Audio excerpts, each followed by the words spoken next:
Watch your parents have sex every day for the rest of your life. Hello guys, कैसे आप सब लोग। उम्मीद है आप बहुत ही अच्छे होंगे।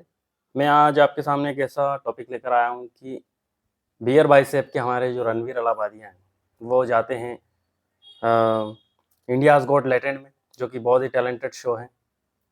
तो शो में हम देखते हैं कि बियर बाइसेप के जो रणवीर अलाहाबादियाँ हैं वो देश के, उनको ऐसा कोई नहीं कि उनको किसी परिचय की या इंट्रोडक्शन की ज़रूरत है। बहुत ही जाने माने यूट्यूबर हैं। उनके चैनल पर बड़े-बड़े मंत्री-संतरी आ चुके हैं देश के। देश के प्रधानमंत्री ने इस आदमी को अवार्ड दिया है। आप समझ सकते हैं कि ऐसे व्यक्ति ने ऐसा क्या बोला है उस पे। अगर आपको कोई बोले 1 करोड़ रुपए में रणवीर भाई का टैलेंट चूसना है तो आप कौन सी पोजीशन में चूसेंगे? मेरा नहीं, दीपक कलाल। रणवीर अलाहाबादिया ने कहा है कि आपको अपने माता-पिता के साथ आप उनका, जो मैं बोल नहीं सकता वो आप देखना चाहेंगे, वो दृश्य, या फिर आप उनके साथ में शामिल होकर उसे हमेशा के लिए बंद करना चाहेंगे। Watch your parents have sex every day for the rest of your life. दोस्तों, यहाँ पर पता चलता है कि रणवीर अलाहाबादिया की सोच कैसी है। रणवीर अलाहाबादिया क्या साबित कर रहे हैं। इतने बड़े इन्फ्लुएंसर होकर देश उनको फॉलो करता है, देश के युवा फॉलो करते हैं।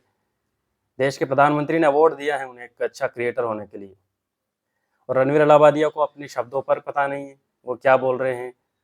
इससे लोगों को क्या मैसेज जाएगा। और इंडियाज़ गॉट टैलेंट ये कोई शो है? एक भद्दा सा शो बना रखा है इस देश को, एक विडंबना है इस देश की। देश के लिए एक खतरा है कि इस तरह का शो देश में चल रहा है और उसमें लाखों भर के व्यूज़ आ रहे हैं। इन्फ्लुएंसर उसमें वहाँ पर जाते हैं, कुछ भी मुँह में आए कुछ भी बोलते हैं। आप देखते हैं कि ऐसे इन्फ्लुएंसर जो हमारी जनता को, युवाओं को इन्फ्लुएंस कर रहे हैं, क्या इन्फ्लुएंस होंगे इससे? इसे देखकर क्या इन्फ्लुएंस और क्या मैसेज आएगा? ऐसे लोग जो देश को रिप्रेजेंट कर रहे हैं, ऐसे लोग इस तरीके की भाषा, अभद्र टिप्पणी और अभद्र विचार, ऐसी भाषा का यूज़ करेंगे तो क्या होगा? रणवीर अलाहाबादिया ने माफ़ी बिल्कुल ज़रूर माँगी है। उन्होंने अपने वीडियो में कहा है कि, लेकिन वीडियो में ऐसा लग नहीं रहा है कि उनको कुछ ऐसा एहसास हुआ है। उन्होंने इसे एज़ ए कॉमेडी लिया है कि चलता रहता है, कुछ भी कंट्रोवर्सी है। My comment wasn't just inappropriate, it wasn't even funny. Comedy is not my forte. I'm just here to say sorry. Many of you asked if this is how I wish to use my platform, and obviously this is not how I wish to use it. I'm not going to give any context or justification. लेकिन रणवीर अलाहाबादिया को हमने एक ऐसा बनाया हुआ है, उसको अपनी गरिमा का ध्यान रखना चाहिए। और इस शो को कौन देखता है, इंडियाज़ गॉट टैलेंट को?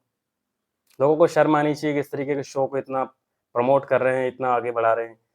लाखों में व्यूज़ आते हैं उसके। और जो मैडम एक साथ में बैठी हुई है कि अब इन्होंने बोला है कि अपनी माँ का अपने प्राइवेट पार्ट देखा है क्या, इस तरीके से। कभी वजाइना देखी है माँ से निकलने के बाद लौड़े? मैडम, यही रह गया है कॉमेडी में और कुछ नहीं बचा अब। क्या कॉमेडी इसी तरीके की हो पाएगी? हमने भी बायोलॉजी पढ़ी है, हमें भी सारा ज्ञान है, पर ये सारी बातें खुल्लम-खुल्ला करने से क्या होगा? नहीं, इससे कूल लगोगे आप कि बहुत ही अच्छा, आपने अच्छी कॉमेडी की है।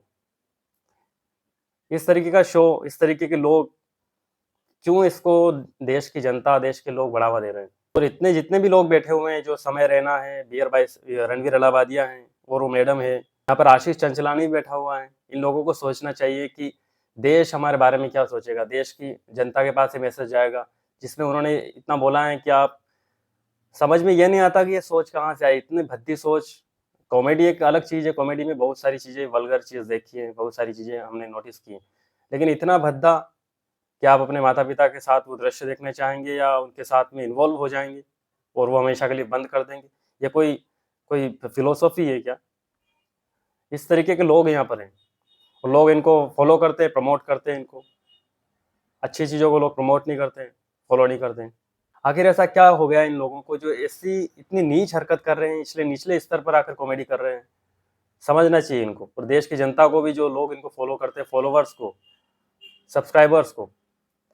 इतनी भद्दी टिप्पणी, इतना भद्दा कमेंट, इतना भद्दा विचार, इतने अच्छे जिनके रणवीर अलाहाबादिया जिसके पॉडकास्ट पर बड़े-बड़े मंत्री, बड़े-बड़े इन्फ्लुएंसर, बिजनेसमैन, अच्छे कवि, ऐसे लोग आते हैं और उसके विचार कैसे हैं। तो ऐसे लोगों को बॉयकॉट कीजिए बिल्कुल, और हमें ऐसे शो को प्रमोट नहीं करना चाहिए, ऐसे शो को देखना भी नहीं चाहिए। और रणवीर अलाहाबादिया को इससे माफ़ी तो उन्होंने मांगी है, लेकिन इस चीज़ को ध्यान रखिए कि वो क्या बोल रहे हैं और किस स्तर पर है। अपने सराउंडिंग के वातावरण से, सराउंडिंग के जगह पर बैठने से वो अपने आप को ना बदले। वो बेशक वो कॉमेडी शो में गए थे, लेकिन वो इतना भूल गए कॉमेडी बनाने के चक्कर में कि कुछ भी मुँह से बोल देंगे। आजकल के जो जेनज़ीज़ है, नई जनरेशन है, उनको क्या सिखाएँगे इस तरीके का कि आप ऐसी कॉमेडी करो और कुछ भी मुँह से बक दो। वो जो लड़की बोल रही थी वो मैडम, उससे पता चल रहा है कि मतलब कुछ भी, बस ये चीज़ें ही आखिरी बची हुई है, कॉमेडी में सारा खत्म हो चुका है मटेरियल। के बाद लौड़े ऐसे इन्फ्लुएंसर हमारे देश में हैं। सो दोस्तों, ये था आज की वीडियो के लिए। मेरे मन में अखर गई क्योंकि रणवीर अलाहाबादिया, जिसको मैं खुद भी फॉलो करता हूँ, उसने ऐसा भद्दा टिप्पणी किया है और भद्दा कमेंट और भद्दी बात की है। तो वीडियो को ज़्यादा से ज़्यादा शेयर करें और ऐसे लोगों से इन्फ्लुएंस ना हो और ऐसे लोगों से प्रभावित ना हो। अपनी खुद की सुने, सही डायरेक्शन में चलें, क्योंकि ये लोग सब इंडियाज़ गॉट टैलेंट में एक पैसा आ रहा है भर-भर के। हमारे देश की जनता कुछ भी कंटेंट डालकर, ऐसे शो को बैन करना चाहिए। इस शो में ऐसा क्या है, क्या टैलेंट है? इंडियाज़ गॉट टैलेंट नाम रख दिया है इसका, कुछ भी 50 लोग आकर बैठ जाएंगे और कुछ भी गालियाँ बकेंगे, कुछ भी भद्दा सा। सारी कंटेंट इनका गालियों पर चलता है, पूरा शो गालियों पर और गलत चीज़ों को प्रमोट करने पर। कोई क्या कर रहा है, कोई किसका अफेयर है, कुछ भी है। That's all for today. Like, share and subscribe. Good bye.